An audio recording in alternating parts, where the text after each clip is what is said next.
I was unskilled, and you trained me. I was forgotten, and you reached out to me. I was fatherless, and you nurtured me. I was broken, and you mended me. As Jesus says, whatever you do for the least of these, you do unto me. Support a child in His name through Compassion International at compassion.com/unto me. 2 hours ago, Kyle arrived at the bar. Hey, what's everyone drinking? 30 minutes ago, Kyle got his friends another round of drinks. Cheers! 5 minutes ago, Kyle decided to drive home drunk. A minute ago, a law enforcement officer pulled up behind Kyle. Sir, have you been drinking tonight? A chain of events that began 2 hours ago is about to change Kyle's whole world. Drive sober or get pulled over. Paid for by NHTSA. Ah, motherhood. 1 minute, you're mom of the year. I love you, Mommy. Then the next? Not so much. From bath time to bullying, from potty training to puberty, parenting is full of challenges. But one thing is for certain, you are not alone. Welcome to Modern Mom Probs. I'm your host, author, mother, parenting expert, Tara Clark. Join me while we tackle today's modern mom problems. Hey, welcome back to another episode of Modern Mom Probs. I'm your girl, Tara. I am so happy that you are here. Thank you so much for joining this conversation to listen to what we have to say about the different modern mom problems. And today's modern mom problem is playtime. We're talking about the power of play.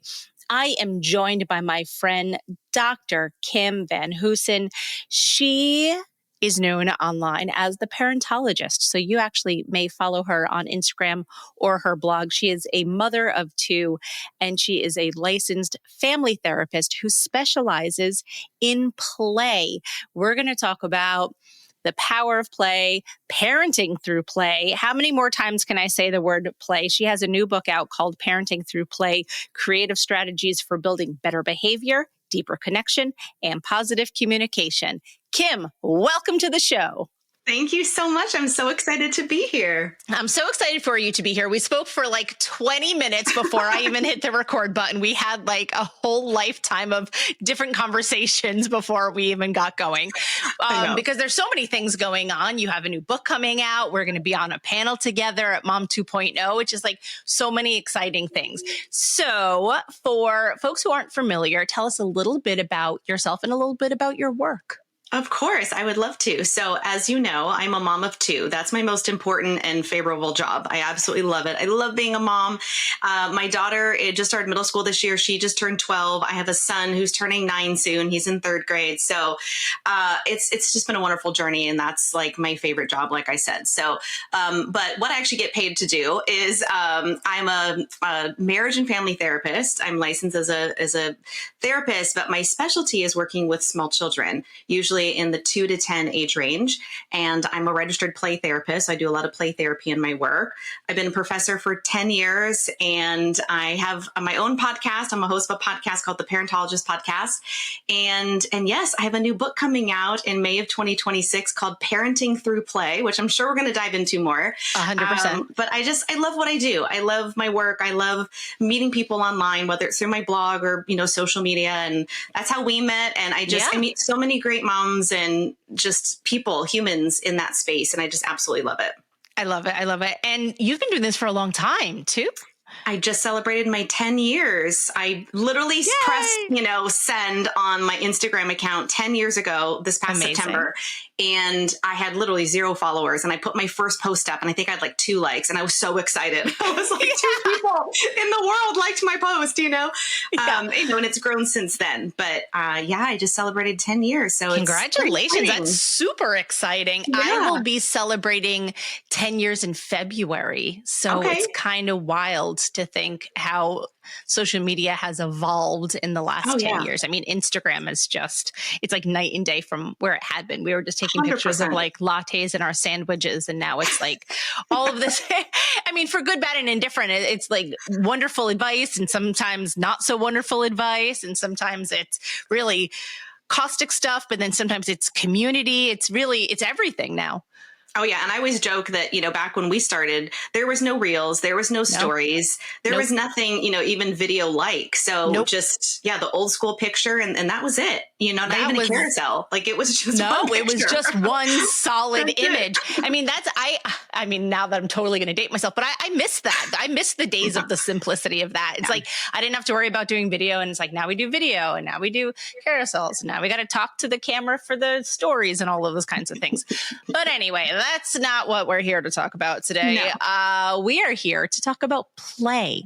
I want to explore this concept of embracing play as parents as a way to connect your children. Now, you're a therapist, but you do specialize in play. How did that start? How did you say, like, you know what, play is where I really want to focus my attention? It kind of fell on my lap, to be honest. So when I first got my doctorate in psychology, I was, in some classes, and I went in with the idea that I was going to be a couples therapist. I read the book, Men Are From Mars, Women Are From Venus, from Dr. John Gray, back in the day when I took my first Psychology 101 class in my undergrad. And I was like, oh, that's amazing. I've always been told I'm a really good listener. I have really good advice. And in my head, I thought that's a great job. Like I can help people. But then I started doing couples counseling, and it was the hardest thing I've ever done. I can imagine that being really awkward. Yeah, so much harder to me being a parent. And, and even just in my own marriage, we're celebrating 15 years this upcoming May. And it like being a parent or being a mom to me is so much easier than being a wife and being part of a couple, just from my perspective. Mm-hmm. So I'm in the middle of my doctorate. I'm starting doing couples counseling. I wasn't even married yet at the time. I was dead single, had no idea what marriage was actually like, especially after 15 years and all the problems and issues, challenges that came up with that. And I just thought, no, I'm not going to do that. And I took my first play therapy elective and I fell in love like instantaneously. It was just like, this is where I'm meant to be. And around the same time I was becoming a mom myself, and it just kind of fell into place and it just felt right. And I just couldn't get enough of it. And working with kids, like working with adults, was honestly very exhausting to me. I can't really think of a better word to say it. It was exhausting. There was a lot of things that, and adults were a lot harder for me to work with because they weren't as pliable, right? And working with kids, like you could actually see the kids take place so much quicker. And it was just, I never was exhausted after a session. And it just, like I said, I just loved it. I love working with children. I love that. I love kids too. Being a mom is my absolute favorite thing. And working with kids in general is just like really one of my favorite things. So I understand saying like, you know what, these adults, like, okay, that's fine. Let's focus on the kids. How can parents really tap into this concept of play as a way to connect with their own children? Because I know many parents who have said to me, I can't stand playing pretend. I can't stand sitting on the floor, all of those things. So like, how can parents sort of crack into that play as connection? I love this question, first of all, because I think this is just like the biggest nugget that parents can get from being a play-based parent. So, think about how kids connect when they meet each other, whether they're at school, whether they're at the park, at a birthday party, they connect through play. The first question out of usually a child's mouth is, hey, do you want to play with me? Right? I mean, and they connect through play. They may not even talk. A lot of kids don't have the speech and language skills. A lot of kids, may just not have the communication skills yet or the confidence to talk socially in a group, but they can go up to a child and hand them a toy and they can just start playing, and they're communicating, they're connecting through that play. And of course, parents, you and me included, we meet for the first time. We say, hey, I'm Kim. Hi, I'm Tara. Nice to meet you. And we talk about, what do you do for a living? And what's this? And we start communicating and connecting through talk. But kids aren't like that. So I think there's that disconnect between parents and children, that parents want to connect through their kids through talking, but kids want to connect through their parents through play. And no talking even needs to take place. So that connection piece needs to be recognized first. And I think by the time we become adults, I think we're told by society, by peers, just the culture of our world in general, that play is for children, play is not for adults. And so we're kind of ingrained with that thought that once we become a certain age, it's not appropriate to play anymore. And we're sent these messages. And I think then at that point we start like our inhibitions of play start going up, where we're embarrassed to play in public, or if someone sees us, oh my gosh, it's not a good thing because I'm immature, or, you're looked down on it kind of thing. Mm-hmm.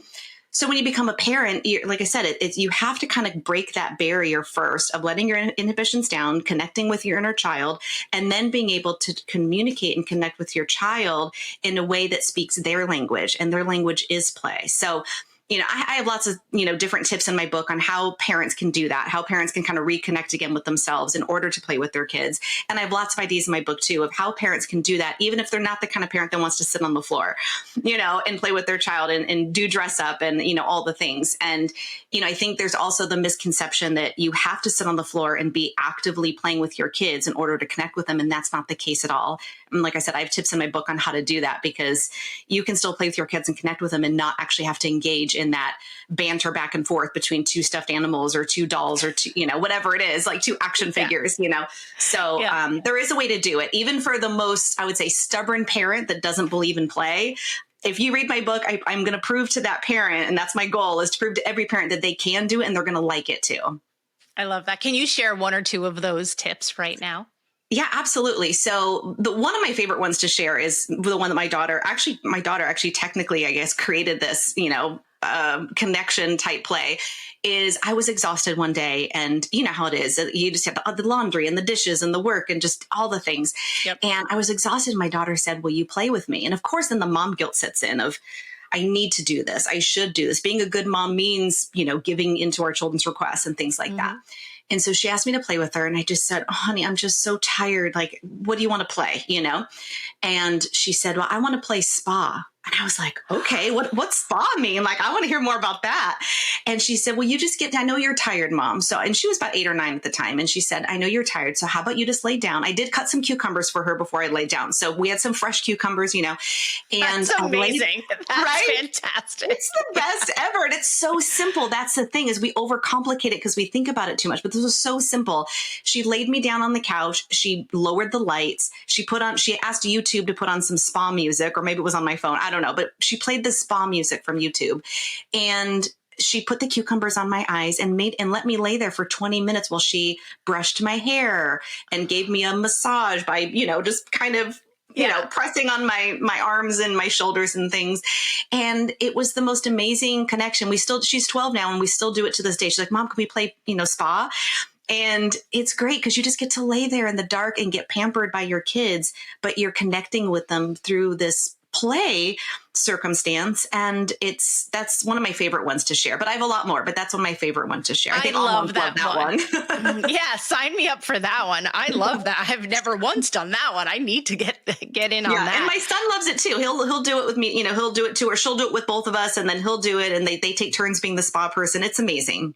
That is such a good one. I know when when my son was younger and he wanted to play Hot Wheels, sometimes I would just lay on the floor and let him put Hot Wheels all over my body. I was like, "I am a mountain range. You just drive these cars all over the mountain range." I'd lay on my back and bend my knees so that my knees were like a V, essentially, upside down V. And so he would drive up and down and up and down. And that's what I would do on a very tired, maybe Sunday morning or something like that. Mm-hmm. That was my favorite. That's perfect. But that's, like I said, the things that we can do that just don't, overcomplicate it, or, feeling that, to alleviate some of that pressure from parents to have to sit there and, like I said, sit on the floor, crisscross applesauce, and do the banter back and forth, or, for endless amount of time. It doesn't have to be like that. And I think it lets parents off the hook a little bit of taking that deep breath of relief, saying, "Oh, I can connect and play with my kids." And what the good part about all of this is that it modifies behavior. You get that connection with your kids, you start communicating with more at their level. And then when you do ask them to do a chore or homework, or, behave in some way that is more favorable for a more peaceful home, you can do that because you already set up that safety net with them through that connection through play. So that's the biggest benefit. No, I agree. I could vouch for that myself, is that my son and I have a wonderful connection. And anytime I have to ask him something, he won't balk because he knows that we've laid that groundwork. When he was younger, and even now, even still, sometimes we'll do parallel play. He was playing with this toy. It's called Beyblades. They're sort of tops, essentially, like battle tops, for lack of a better phrase. And he was playing with those, and I was just sitting next to him, and I was like kind of just goofing around with something different. And sometimes it's not even like, you don't even have to talk. You could just have your own parallel play, whether they're 4 years old or whether they're 12, 13 years old. And sometimes it's just a matter of physically being there. And I was going to ask about ages, right? Because obviously childhood development is a huge range of ages and development that falls underneath that. So I guess the question is, at what point will your children stop wanting you to play? Or how can you continue to play with them as they grow older, as they age up? I think it just changes as they grow, to be honest. So I would say a lot of the interventions that I talk about with my clients, with my own children, and in my book are probably developmentally appropriate for children 3 and up. And maybe around late elementary is when they start really developmentally changing again, they get that message from society. Like, we're in middle school now, like we're tweens, we have to grow up, and my daughter especially has been kind of toying with this for a while now, where she's like, I want to do all the grown-up things that my friends are doing, but then I also just want to be a kid and be with my mommy still, So there's definitely that switch that happens around 11, 12 that I've seen, like I said, with my daughter and her friends, where they're not really sure what to do. But I have seen a lot of play therapy techniques work for tweens and even teenagers and adults, to be honest. So play never stops. It just starts looking different. So I think play becomes just playful as we get older, right? So even just going out with your girlfriends and dancing, let's say at a wedding or something, like that's still playful. Like you're kind of just letting your inhibitions down. You're dancing, and you're not really caring what other people think. Like that's maybe playful, or when you play a board game with your spouse at night or whatever the case is, like you're still playing. It just looks, like I said, a lot differently. But I will have to say that just from personal experience, my 12-year-old, who again just started middle school this year, I asked her to clean her room the other day, and she didn't want to.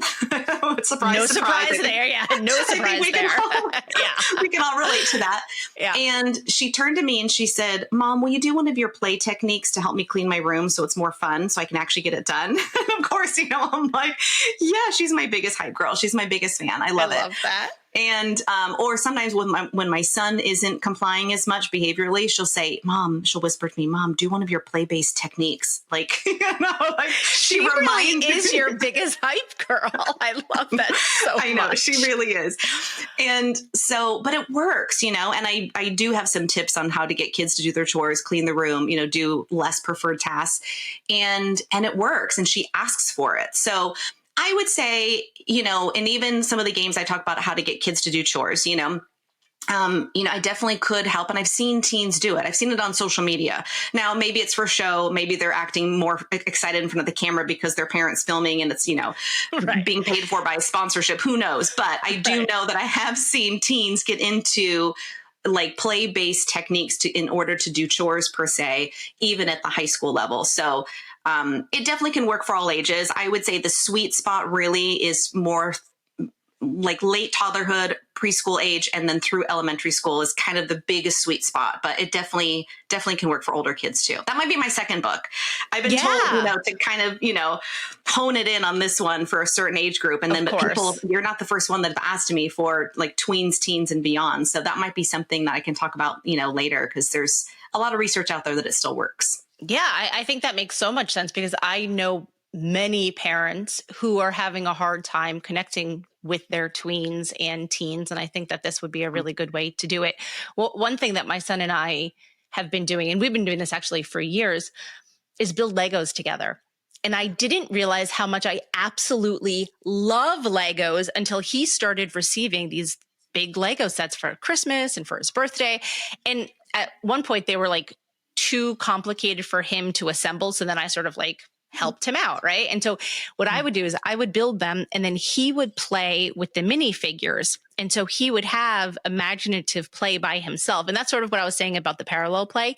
He would be doing imaginative play with the minifigures while I'm assembling whatever the set is. And then I give it to him, and then he uses that as like a play set. And that sort of became like our thing for a while, especially around the holidays. And And I loved that. And I remember it was one Christmas a few years ago, I had said at Christmas, I was like, oh man, I really love Lego sets. I wish we had Lego sets for girls or just in general, like as a kid, because when we were little, there were very few Lego sets. They were always geared more towards boys. And I don't think I built Legos literally until I became a mother. So only in the last like few years. And I love it. And it's so much fun. And my mom was like, oh, what a poor child you were. You didn't have any toys. I was like, I didn't say I didn't have any toys. I had tons of toys. I just didn't have any Legos specifically. And now I really appreciate Legos. But it is a way for my son and I to connect because, like I said, he does the imaginative play quietly in his head. And sometimes he feels shy if he's saying it out loud. So I know he's doing it in his head. And I'll build the ship. Sometimes it's like a ship. Sometimes it's an airplane, a helicopter, or whatever. And then I'll hand it over to him and then he continues playing. And I love that. And I hope we continue to do that particular parallel play for a while because it sort of like scratches the itch for both of us. Exactly. And I've seen like games like Uno get played with a lot. I did a lot clinically when I was, doing therapy in high schools where the teens wouldn't want to necessarily talk to me about what was happening, in their lives. Some of the things can be pretty traumatic and painful, the things that they've gone through. And we're sitting in session and I actually had one session for 50 whole minutes. The child did not say one word to me. I think he was about 15, didn't say one word to me. And we just sat there and, and then I started, playing and doing something, drawing, I think. And then he started drawing. And again, we didn't speak the whole time, but we both just drew on a piece of paper. And that was, good enough. Or like you said, Legos is a great way to connect. My daughter and I did the Harry Potter castle last Christmas. And I was forgotten, and you reached out to me. As Jesus says, whatever you do for the least of these, you do unto me. Support a child in his name through Compassion International at compassion.com/unto me. For delicious meals, you could go out to eat, or you could just make a Marie Callender's meal. Marie Callender's classic chicken parmigiana bowl is so good. It has marinara sauce that's made from scratch and creamy mozzarella cheese over pasta. It's delicious with no artificial flavors, colors, or preservatives and 30 grams of protein. You can find it in the frozen aisle. Marie Callender's, what having it all tastes like. Did you know Microsoft has officially ended support for Windows 10? Upgrade to Windows 11 with an LG Gram laptop. Voted PC Mag's Reader's Choice Top Laptop Brand for 2025. Thin and ultra lightweight, the LG Gram keeps you productive anywhere. And Windows 11 gives you access to free security updates and ongoing feature upgrades. Visit lgusa.com/iHeart for great seasonal savings on LG Gram laptops with Windows 11. PC Mag Reader's Choice used with permission. All rights reserved. It's beautiful. Yeah, it is. It was a lot of work, but it was good, But that again, one is enormous. Yeah. But you just play the game, and while they're doing it, they're one part of their brain is distracted with the play component of it. And that's when you can start kind of bringing up questions. They almost forget they're even quote unquote talking to you because they're playing. That's the main purpose of the connection. And then you can get more words out of them by, distracting them with the game. Yeah, I love that. I think it's fantastic. I'm a huge proponent of play. And now that I'm thinking about this Lego situation, I feel like I need to circle the new Lego sets and because it's the holiday time, right? So I have to circle the new Lego sets that are coming up. Like, this is what mommy wants for Christmas. Right. But it's good. You can keep that in mind as, you're gifting your children of something you can work on together. Like maybe get one that's a little bit higher up. So they need your help, Yeah. My son really wants, again, he's turning 9 soon, and he really wants, there's a new T-Rex where it's like, the kind you see like in the museums where it's like all the fossil, like the bones, yes. But it's a T-Rex from Jurassic Park and Jurassic World. And it's like over $200. It's crazy, but that's like his one big gift he wants this year. And it's like 18 plus. So he's going to need help on it. So I'm sure it's either me or my husband or both of us, but that's his big one this year. So, we'll be doing what you've been doing, for the last couple of years with your son, because that's what he wants. So that's so I got to cool. save up a little for that one. Yeah, I have to check that out though, because that sounds amazing. Maybe that's my big gift for the year. Exactly. But see, it just pays off. And again, you don't even need money to spend time playing with kids. No, a lot of times kids like playing with a box, or tape. I've seen tape being a huge thing for kids. Anyway, there's all sorts of things you can do that don't cost money. But yes, that one, you'll have to check that one out. That one's a good one. I think you and your son would love that. Yeah, definitely. When I was a child, my mom used to buy me toys that she thought were fun, that like she wanted to play with essentially. And I remember my grandfather once said to her, knock it off buying all these toys. One day you're going to be eating those toys. That's true. But my mom was like, I like them and I want them. Exactly. And it's funny. Exactly. So yeah, that was See, like, that's where our adult inner child comes out though, right? I mean, that's a really good illustration of that right there. Is just, we still want to play with those toys. We still want to build the Legos, and now we get to do it with our children, and what a great way to connect with them. But that's where it comes out. It's those little pieces that bring back nostalgia of our childhood, let's say, right? I mean, it's beautiful. Exactly. That's exactly what it is. My mother loved playing Barbie dolls. My mom played Barbies until she was 16. She told me that she used to have to hide it from her friends because she was embarrassed that she was still playing Barbies. And so that's why she used to buy me so many Barbies. And my grandfather was like, you guys are going to be eating those Barbies someday. I'm pleased to say we are not eating the Barbies. They're good. They're okay. They're on the wall somewhere. They're on a shelf somewhere. Well, then they become a collector's item, and you can it's just the gift that keeps on giving. Yeah. I think it's fun. I embrace my childhood sense of wonder, especially when it comes to play and toys, because it's fun. It's like life is too short to be serious all the time. You know, you need a certain level of play and silliness. Exactly. I agree. Yeah.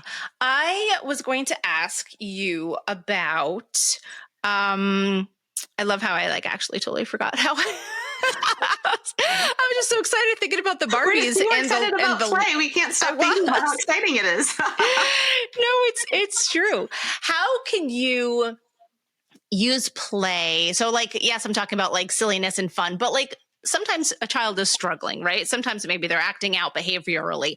How can we use play to help work with this child who's having a difficult time? Well, a couple of, illustrations I share again in my book, really revolve with more younger children. When they're older, it definitely changes the scenario a little bit the older they get, right? Yeah. So take some of these with a grain of salt, depending on how old your child is, if you're listening. But, so let's say, let's do two examples. One is with homework. So I know homework can be kind of, challenging for a lot of children. I mean, even kids that like school and maybe like what they're doing still just don't want to sit at the table and do it for an hour or two every evening, right? They'd rather be doing something else, I'm sure. So, anything else, really. Yeah, really. Exactly. Eating broccoli is probably better than doing homework cleaning sometimes. their room. You know what? Maybe that's the strategy to get them to clean their room. It's you have to do this math sheet or clean your room. They'd be like, all right, spick and span will be beautiful. Exactly. So, and especially if they have any type of hyperactivity, ADHD, if they have any type of where they can't sit still or they're impulsive, that's going to be even harder for parents, right? So, so I do play breaks or, brain breaks, you can call them whatever you want. But as your child is doing, let's say they have a worksheet where they have 6 math problems, between each math problem, they get up and they can do something fun. After each problem can be something different if you want. So sometimes with my son, after each problem, he'll get up and do 10 jumping jacks one time. The other time he'll hop on his foot around the kitchen or the next time he might grab a snack, but have these and you can set a timer on your phone or a sand timer, whatever works, kitchen timer. And then between each, play break between these problems, they have 2 minutes to do something fun, silly, dance party, whatever it is. And then they come back, they do the next problem. So yes, it takes longer. And yes, it takes more energy, most likely on the parents' part to facilitate this, but it makes it where there's a lot less power struggles and a lot less tears, a lot less fighting and arguing, a lot less defiance of them actually wanting. It makes homework fun where they actually look forward to it because they're like, oh, what are my my play breaks going to be today, right? So that's just one example of how you can make play fun for someone who's doing an unpreferred activity that might cause all those other issues, right? Another one is just, if they're having a tantrum, let's say. So I have a whole chapter on tantrums and meltdowns. And if that's an important one. Yes. Yeah. No, that's why I did a whole chapter to it because it's something I think that a lot of parents struggle with, right? So it's, if they're having a tantrum, I have a whole bunch of ideas of how to help that. But one of them is to set a timer up and actually schedule the tantrum. Say, okay, You have 5 minutes to just get it all out, hit the pillow, scream at the top of your lungs, like whatever it is, as long as they're safe and their people are safe around them, right? It has to be, somewhat, some boundaries to that. But they have 5 minutes to just get it all out. And then once it's all out, then they're probably going to be more regulated and in a better place to talk it out, play it out, whatever the case may be. Sometimes, I wouldn't say active ignoring is necessarily a solution, but it can lead you to the path you want to go. So let's say your child's having a tantrum and you validate their emotion. I know you're really upset right now. I know I just said you couldn't have cookies right before dinner. I get that. I get how disappointing at 4 years old that is. So while you let it out, you can be sad, you can be angry, validate those emotions, say, I'm going to be over here playing this game, and whatever, fill in the blank. It can be whatever it is. You go play a game. Let's say you bring out Candyland, and you start playing Candyland by yourself. Ooh, I just got the, purple, double purple. Yay. And you play by yourself. I guarantee you, in less than probably a minute or two, your child's going to regulate themselves. They're going to come over to you and they're going to want to play that Candyland game with you.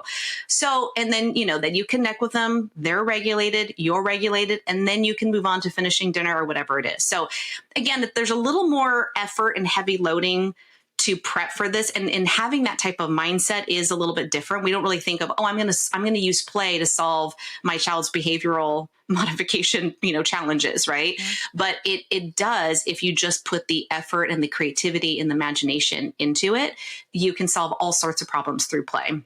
Man, Kim, I wish I had this book 10 years ago. No, I'm so serious. Me too. I mean, some of these things I'm like, gosh, how did I even, I wish I would have used that with my own kids back then, but yes. A lot of these were birthed out of, experimenting with them, experimenting with my clients and just seeing what worked. And then when I actually saw that they were working consistently across the board, I thought I need to share this with the rest of the world because this is like every mom's dream to have this. But it's so different, and play is typically very underutilized, undervalued, but it's all evidence-based practices I'm using that are shown to be effective and work. It's just getting it out to the masses and getting people to believe in it and actually try it. It's going to change their lives, but they just have to be open to it first. Yeah, 100%. I completely agree. I wish I knew that Candyland trick because I would have tried that. Because anytime I maybe have did it with like a teddy bear or something, my son could not care less. But a board game, I think that's where to go. You know what I've also seen? I think it was a TikTok where there was a toddler having a meltdown. And I think the mom started like running around in circles, almost like, when a dog gets the zoomies or something, the mom started doing that. And then the baby stopped and then looked and was like, oh, we're having fun. Oh, we're having fun now. And then like the baby starts running around too and totally stopped crying and forgot why it was crying in the first place. And I love that. And again, I wish I had that 10 years ago because I probably would have run around my apartment and have my son try to like chase me. Exactly. Is that something that you could employ too? Yes, 100%. It's the same mentality. Or all of a sudden you just put on music of their favorite. No one can resist their favorite song, right? I know I can't. Like if you hear a favorite song, you see it on social media all the time of people like, trying to leave a party. I saw one this morning. It was a reel where someone was trying to leave a party. It was an adult, but then all of a sudden it was like a song from the 90s, like popular songs from the 90s that would keep you at the party. And he would be like, oh, and he'd hear it and he'd go back and he'd want to dance more. So dancing is so therapeutic. It's so regulating. And you can't resist your favorite song. So, you put on their favorite song and you just start dancing to it. No one's watching but your own child. So and they probably think you're the best dancer in the world. So, you just start dancing to it. And like you said, just like that example you just gave about running around the room and having them chase you, that's a game to them. That's play because they're chasing you. It's a game to catch you. Or if they're dancing, they can, you can just have a spontaneous dance party in your kitchen when they're upset. It's not negating or it's not like ignoring their emotions. You can address that later when they're regulated. You don't address a tantrum when they're in the middle of it. It's their cortisol levels or stress levels are too high to do that in the moment. So you regulate them first and then you can have a conversation. Hey, what was going on back there? Let's talk about, and then you can, do the hard work. But get them regulated first, get you regulated first, because if you're not regulated, your child's not going to be regulated. So put that music on, start dancing to their favorite song, 100% I mean, 99%. I don't say 100% it's going to look every time for every child, Many times. It's going to help more than it's not of them joining in with you. You get all that energy out. That movement will help, just hearing the music, it'll calm them down. And then you can go to the next step of figuring out what caused it and then maybe even try to prevent it before it even happens the next time. Yeah. I love that. I love that. So what about when you have multiple children in varying ages? What's the best way, and I don't want to say schedule play, but what's the best way to give quality time to each of them so that you are connecting through play?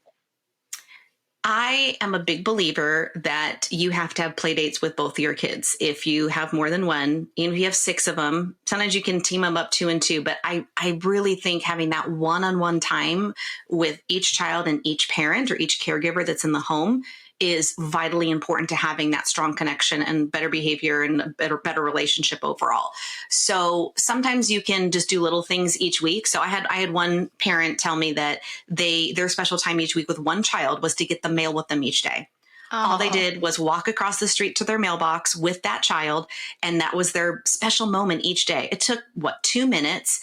You had to do it anyway, so it's not like you're doing something out of the ordinary. Mm-hmm. And that was their special time. Another parent told me that she takes her other child out on like a little bike ride. They get exercise, they get fresh air, they go on a bike ride around the neighborhood for, maybe 15, 20 minutes each night, or even just once a week. That's, the mailbox thing can happen every day if you want, but the ones, sometimes it's just once a week with that one child is good. And then sometimes they do it once a month where they have like a full on date, play date with their child, and it's on the calendar, and they do something big, like, go to the zoo or have a park day or a frozen yogurt or whatever it is. And once a month, that child, and they do that with each child and they rotate, so maybe one Friday of the month, it's with one child, 2 weeks later, it's with the second child, or whatever the case may be. So, but it's vitally important to have that one-on-one time with your child and connect through play with them. I love that. Yeah. So, Kim, I'm going to ask you a question that I ask all of my guests, and I'm super curious to see what your answer is going to be. Are you ready? I don't know. I'm a little scared now. No, you shouldn't be. You shouldn't be. It's an easy one. What do you think is the biggest modern mom problem today? Ooh, I know it sounds cliche, but I personally think it's not being regulated enough to be the best parent you can be. I feel like our mental load is so high these days with so many things that we are often running around on fumes. We are often running around on adrenaline, maybe too much coffee, maybe not eating. We're not taking care of ourselves.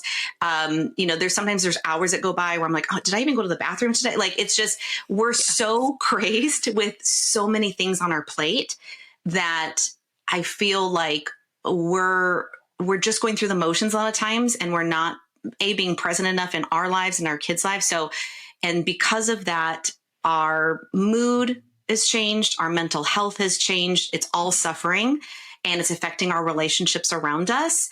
And so I really do think that if we just spent a little more time doing micro self-care practices throughout the day and regulation activities, whether it's just, getting up 30 minutes earlier before the rest of your family does, or staying up 30 minutes later, or, taking a 15-minute break midday and going outside and taking a walk, just little things you can put in your day. Not everyone can go get massages and get their nails done, Not everyone can play spa with their 10-year-old each.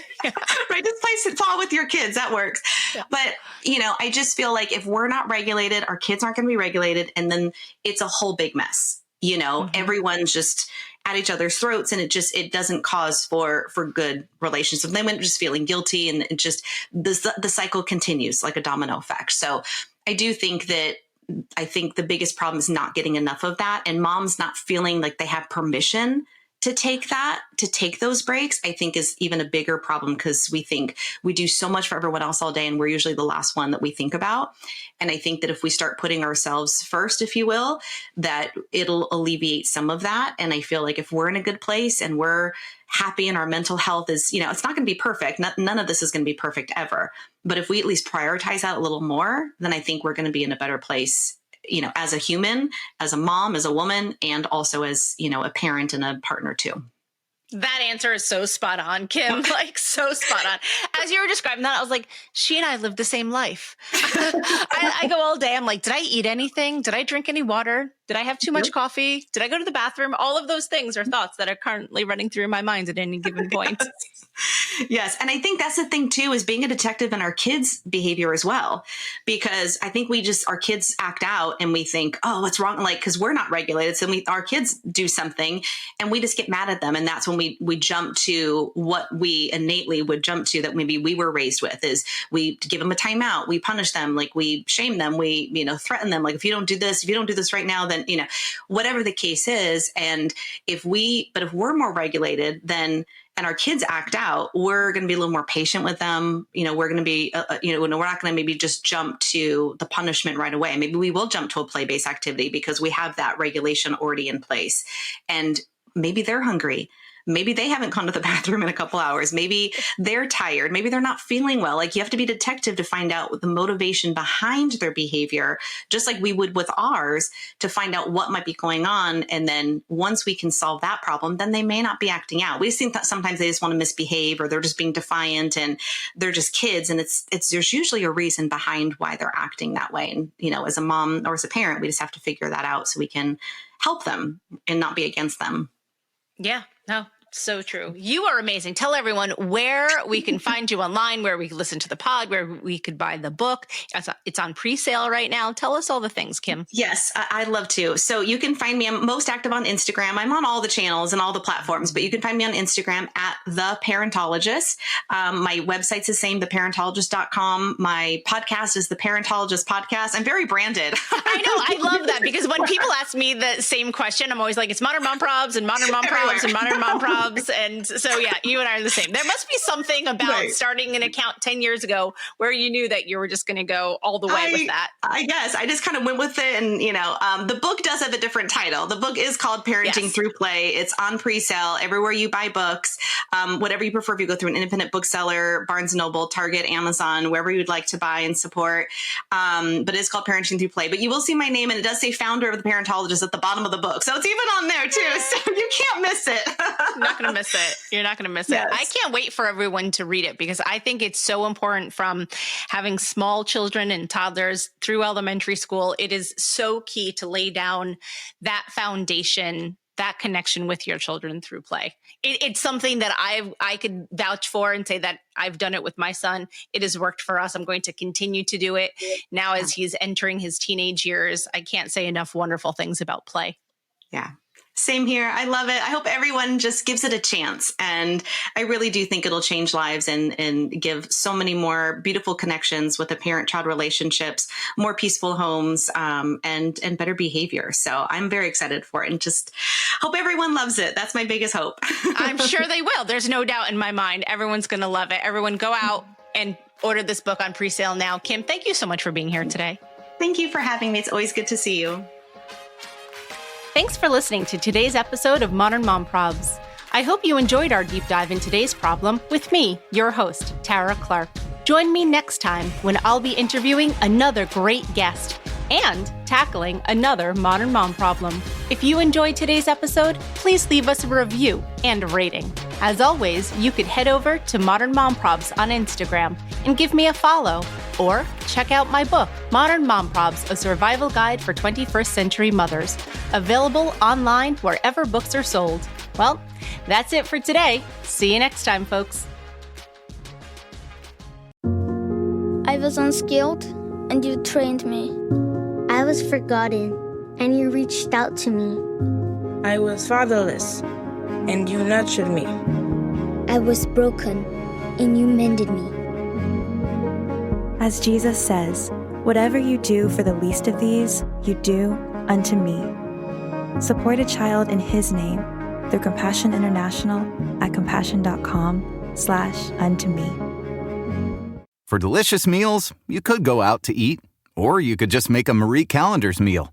Marie Callender's classic chicken Parmigiana bowl is so good, it has marinara sauce that's made from scratch and creamy mozzarella cheese over pasta. It's delicious with no artificial flavors, colors, or preservatives, and 30 grams of protein. You can find it in the frozen aisle. Marie Callender's, what having it all tastes like. Did you know Microsoft has officially ended support for Windows 10? Upgrade to Windows 11 with an LG Gram laptop. Voted PC Mag's Reader's Choice Top Laptop Brand for 2025. thin and ultra lightweight, the LG Gram keeps you productive anywhere. And Windows 11 gives you access to free security updates and ongoing feature upgrades.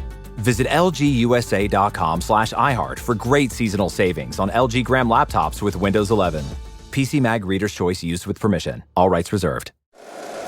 If you like the show, please take a moment to rate, review, and subscribe. It really does help the show to grow. Thank you for listening.